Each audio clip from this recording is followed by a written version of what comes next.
কলকাতা হাইকোর্টে ফের বিতর্ক।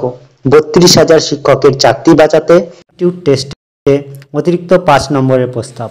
নমস্কার, আমি বিপ্লব সরকার, আপনারা দেখছেন জব নেটওয়ার্ক। প্রাইমারি আপডেট নিয়ে চলে এসেছি তোমাদের কাছে, অবশ্যই ভিডিওটি পুরোটি দেখো। বৃহস্পতিবার কলকাতা হাইকোর্টের এজলাসে ফের উত্তাল হলো বহু চর্চিত ৩২,০০০ প্রশিক্ষণহীন শিক্ষকের মামলা। চাকরি রক্ষায় নতুন প্রস্তাব রাখলেন মামলাকারীদের আইনজীবী। তার দাবি, অ্যাপটিটিউড টেস্টে প্রতিটি প্রার্থীকে অতিরিক্ত ৫ নম্বর দিলে নতুন করে মেধা তালিকা তৈরি করা সম্ভব হবে, ফলে অনেকের চাকরি বাঁচানো যাবে। তবে এই প্রস্তাবকে কেন্দ্র করে আদালতে শুরু হয় তীব্র বিতর্ক।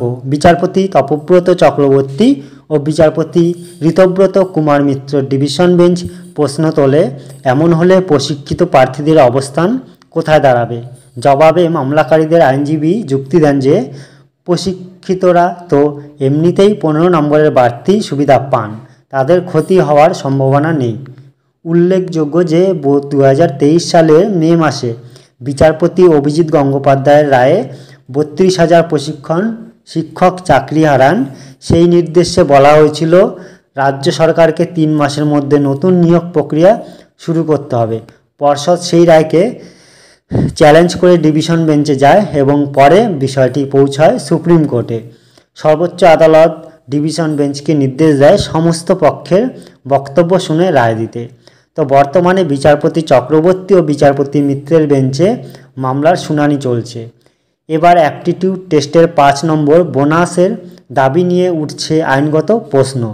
আদালত পর্যবেক্ষণ করছে প্রশিক্ষণহীনদের চাকরি ফেরাতে গিয়ে প্রশিক্ষিত প্রার্থীদের ন্যায়সঙ্গত অধিকার ক্ষুণ্ণ হবে না তো। এর ফলে বলাই যায় সব মিলিয়ে ৩২,০০০ চাকরির ভবিষ্যৎ এখন নির্ভর করছে কলকাতা হাইকোর্টের ওপর। যাই হোক, এই ছিল ভিডিওটি। ভালো লাগলে একটা লাইক, শেয়ার এবং সাবস্ক্রাইব করে দেবে আর সবাইকে শেয়ার করে দেবে। Thank you.